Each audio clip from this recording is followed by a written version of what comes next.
Welcome to LSH tutorial. Kolkata বিশ্ববিদ্যালয় ইতিহাস অনার্সের সকল স্টুডেন্টদেরকে এলএসএইচ টিউটোরিয়াল চ্যানেলে ওয়েলকাম জানাই। তোমাদের এই ভিডিওটা প্রথম সেমিস্টারের স্টুডেন্টদের জন্য।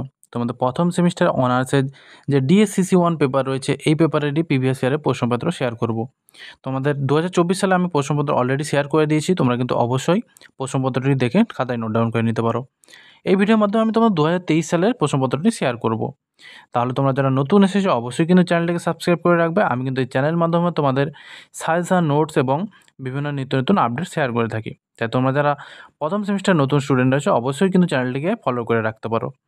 তাহলে আর বেশি দেরি করছি না, সরাসরি আমি মূল প্রশ্নপত্রে আসছি। তাহলে দেখো, তোমাদের সিলেবাস অনুযায়ী কিন্তু 5 মার্কসের এবং 20 মার্কসের প্রশ্ন থাকে। 5 মার্কসের 6টি প্রশ্ন থাকে, লিখতে হয় 3টি, 15 নাম্বার, এবং 20 মার্কসের 60 নাম্বার, টোটাল 75 নাম্বারে লিখতে হয়। তো আমাদের 2023 সালে যে 6টি 5 নাম্বারের প্রশ্ন এসেছিলো সেগুলো পড়ছি। দেখো, প্রথম প্রশ্ন এসেছিলো প্রাচীন ভারতীয় ইতিহাসের উপাদান হিসেবে প্রশস্তির গুরুত্ব আলোচনা করো। 2 নম্বর প্রশ্ন এসেছিল মাইক্রোলিথ সম্পর্কে একটি টিকা লেখো। তারপর এসেছিল মেহেরগড় সংস্কৃতি সম্পর্কে কি জানো। তারপর এসেছিল হরপ্পার ধর্ম সম্পর্কে একটি টিকা লেখো। 5 নম্বর প্রশ্ন এসেছিল ঋগ্বৈদিক সমাজে নারীর স্থান নির্ণয় করো।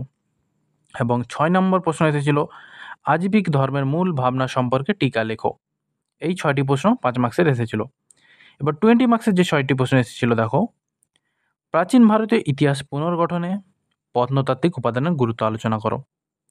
2 নম্বর প্রশ্ন এসেছিল প্রাগৈতিহাসিক ভারতে শিকারী ও খাদ্য সংগ্রহকারী আদিম মানবের খাদ্য উৎপাদক হয়ে ওঠার বিবর্তনের প্রক্রিয়া উল্লেখ করো। 3 নম্বর প্রশ্ন এসেছিল মধ্যপ্রস্তর যুগের গুহা শিল্প সম্পর্কে একটি টিকা লেখো। এবং তারপরে এসেছিল হরপ্পা সভ্যতার পতনের মূল কারণগুলি আলোচনা করো। 5 নম্বর প্রশ্ন এসেছিল কৃষির উন্নতি বৌদ্ধ ও জৈন ধর্মের পথ প্রশস্ত করেছিল, তুমি কি মানো। এবং লাস্ট প্রশ্ন এসেছিল মগধ সাম্রাজ্যের উত্থানের পশ্চাতে ভৌগোলিক ও অর্থনৈতিক কারণগুলি আলোচনা করো। আমি কিন্তু তোমাদের এই সকল প্রশ্নের অ্যান্সার কিন্তু ভিডিওর মাধ্যমে পোস্ট করব, তোমরা কিন্তু অবশ্যই চ্যানেলটিকে ফলো করে রাখবে। আমি কিন্তু তোমাদের সমস্ত অ্যান্সার, নোট, সাজেশান এই চ্যানেলের মাধ্যমে পোস্ট করে থাকি।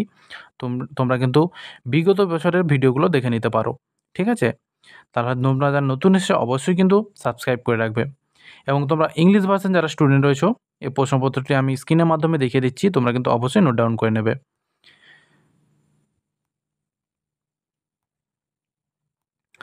তাহলে দেখা হচ্ছে তোমাদের সাথে পরবর্তী কোনো ভিডিওতে। তোমরা বেশি বেশি কমেন্টস করে জানাও পরবর্তী কোন ভিডিও চাও। আমি কিন্তু তোমাদের কমেন্টের রেসপন্সের ভিত্তিতে বিভিন্ন অ্যান্সার তোমাদের মধ্যে শেয়ার করে থাকি। তাহলে বেশি দেরি করছি না, দেখা হচ্ছে তোমাদের সাথে পরবর্তী কোনো ভিডিওতে।